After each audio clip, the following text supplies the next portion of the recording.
looking at the cameras and smiling, and then. Hang on. Julie's got a question. Can we hear your rain? Don't say anything. I'm gonna tell you right No, now. we cannot hear Okay, because it just is really, really hard, and I have to adjust my volume because I can barely hear. But we can see your microphone now, so can you please put a little bit? Yes. Okay, hang on 1 second. Let's do it. All right. So in 3, 2, 1, action. Good morning. Good morning, everybody. Good morning. Good morning. Hey, Julia. Hey. All right. All right, let's start. What's our theme today? What's the topic today? Design and technology 2.0. Wow. Yeah, it's going to be a good one. It's going to be a good one. It's going to be, so I want to talk a little bit about the last show because we had a lot of people reach out and they were, some people were a little bit offended. So I want to be super, transparent that we come on here, we're passionate, we're sharing our ideas, but we understand that this is a process of growth. And I think that's important, Paul. That's exactly what we also felt like, that we have to, in this show, take a little bit of time to make everybody aware from the last 5 shows we had to why we do this. The reason behind this, that we want to show people, show dentists what's possible and what can be different. It's not telling them we know everything, we know it better, that's the only way to do it. Definitely not. Right. We believe in what we do, right?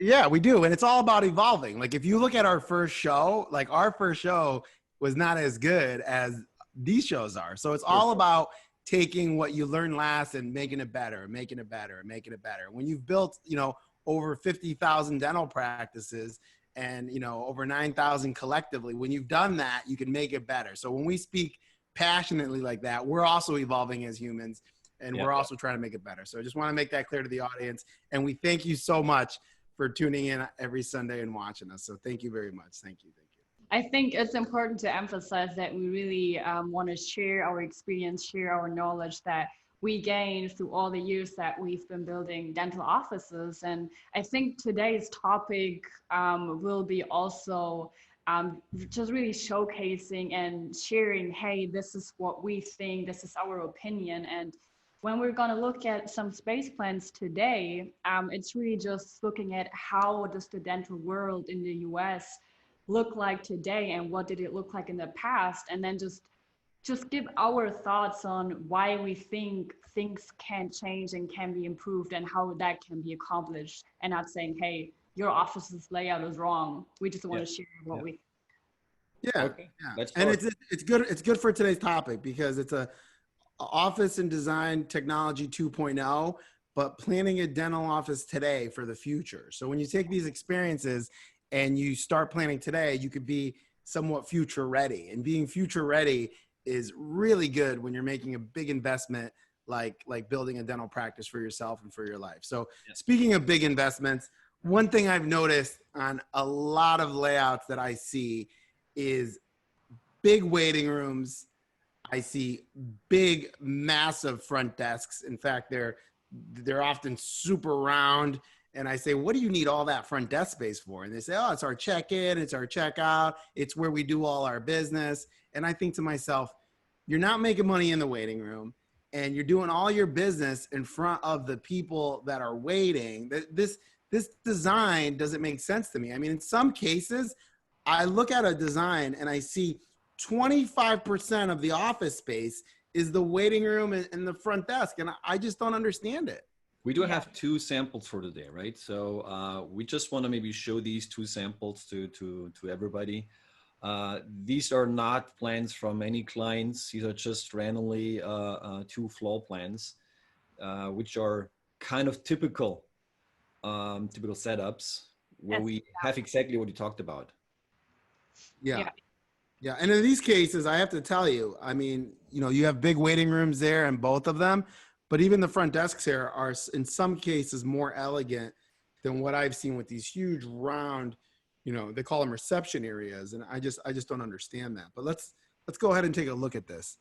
Yeah, I think the waiting area is a good point to start, and especially since technology is evolving, the entire check-in, check-out process is just changing. So we need to go with time and really change that mindset of having 2 chairs per operatory and having those big check-in desks with 5 receptionists, because now we have iPad check-ins, we'll have online check-in where you can just check in with your phone. So when we speak about planning in a dental office for the future, we have to see how technology is changing and really implement that and not go by rules that don't really apply anymore.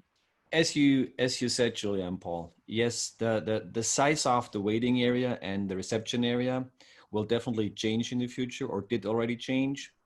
On the other side, let's keep in mind each dental office is unique and different, and sometimes they just want to have a bigger, I'm not saying a big, but a bigger waiting area and a bigger reception area, because they have the space all over their office. Well, and this yeah. is something that we have to kind of put also into that speech, that yes, if you have 6, 7, 8,000 square feet for 10 operatories or 9 or 11 operatories, and you have the space to really have a nice entrance, like in a hotel, that's fantastic.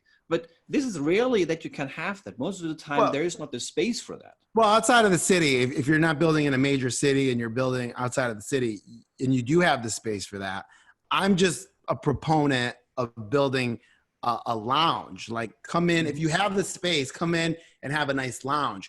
Yeah. When I'm looking at a print here that has 25 chairs in a waiting room with a massive reception desk, and there's 9 or 8 operatories, what do you need 25 chairs for 8 operatories? It doesn't make sense to me. So if you have the space and you want that massive entrance, use it. But what about a lounge? What about a nice place where you can just enjoy yourself, almost like a little bit of a coffee shop or something? I mean, recently we did one where the waiting room or the lounge was so nice that the doctors started coming to the front, and it was just created a nice experience with the patients, you know, where they could just talk to the patients and connect with the patients. We saw the plan that you talk about, but we will not share it here just to keep the privacy. Yeah. But on the other side, again, seeing that plan is also shocking us a little bit, because we believe so strongly in utilizing the space in a different way. And this is just that we have to make dentists out there aware what our thoughts are. And seeing the 2 floor plans we show here is really kind of a good example, not that bad. As you said, there are way different ones out there with let's say, different setups where they utilize the space be not as efficient as it could be. And I think what's important to see is that we don't only compare what amount of space are we using reception in a ratio to the operatories, but what we also have to look like is how big is our sterilization? How big is our lab? Do we have a staff lounge? Do we have a doctor's office? Because a lot of times when we're using a space for our waiting area, we're actually neglecting spaces where we really need it. And in other cases, we do have enough space to have a big area while we also have all the other spaces that are needed. So for us, it's really important to see every single room, how are we using a space and really utilizing that space in the right way, and not just looking at chairs versus operatories, but seeing the big picture. Absolutely, Julia. And you're talking about that design and technology component coming together. And you're talking about that orchestra that we talked about last week, and how it all works like a symphony, and it all works so beautifully. Because while the lounge or the waiting room and the front desk are easy for the audience to understand, you then have other components like sterilization, like lab, like clinical, like workflow. And then you've got technology, and it's like, what are you going to do? Just put technology on top of, you know, anything? No. But when you put all these pieces together, you get that orchestra moment, you get that symphony moment where you walk into your brand new practice and you start practicing and you start realizing, wow, did I make an excellent choice going with this team? But I think for a lot of dentists, it's just a challenge to kind of getting a plan in place that is working at the end, because it's not so easy. Again, each dental office is unique. Each floor plan is unique. Everybody want to have something special in their office, which is important to be just different to others. And putting all these bits and pieces together that we talked about in the last few weeks, single entry, decent size of sterilization. Last time we talked about lab. We talked about now waiting area, reception areas, the operatory size itself, and so on and so on. There's a lot. It just looks like maybe it's just a floor plan, but the floor plan is like a game plan for your office. And I think this is what people have to realize, dentists have to see. There are different ways of having a game plan. And these are two examples of a game plan, and we have different game plans. Yeah. And these are two examples. These are two examples of not the best game plan. I mean, I just want to that from our perspective. Let's see this. From our perspective, these are not the best game plans. Everybody does have a different game plan. So I'll share something, and I'll just go out on the line and just share it. Like, I think that if you're in dentistry and you're competing, I mean, you're competing, and I don't think it's a great idea to get the same game plan from the same people over and over and over. And I speak to so many dentists who say, hey, I can just go here and get this plan.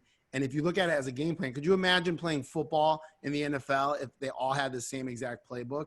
I think it'd be very challenging. Could you imagine running a race, driving in a race car race with all the same exact car? I mean, it would be very, very challenging. So I think even from that perspective, even though there are so many different perspectives, the idea of going to professionals and getting a design that is a brand new, fresh game plan that is aligned with your vision and what you're trying to achieve, I think that is the ultimate solution. And so it's not that there's one solution for everybody, but it's that it's really about being custom tailored to the vision that they have for their practice. Yeah.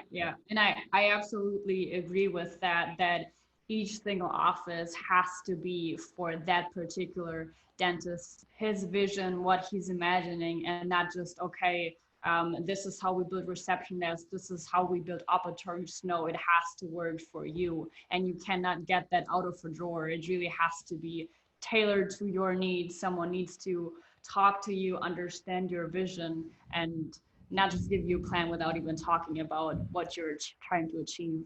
Yeah, and understanding how it all comes together. The world is changing, and we all should support dentists to see and give them the possibilities to move into this 2.0 phase, which brings them into new challenges, but on the other side, also great opportunities. Because putting the technology in there, putting new designs in there, getting new patients in there, younger patients, and just having a totally different workflow, a faster workflow, and everything is connected to each other and everything is working so nicely hand in hand. This is just beautiful in a beautiful design. Yeah. You put it best there, Holger. New challenges, when we meet those new challenges, they bring new opportunities. And it's absolutely beautiful. And we all learned this in the last 2 months, right? Yeah. And it's beautiful what happens when everything is connected. So guys, it's been wonderful. We're actually out of time. That was so wow, such good information. Thank you so much. And we'll see you next week, next Sunday. Thank you. Have a great week. Everybody. Have a good week. Bye.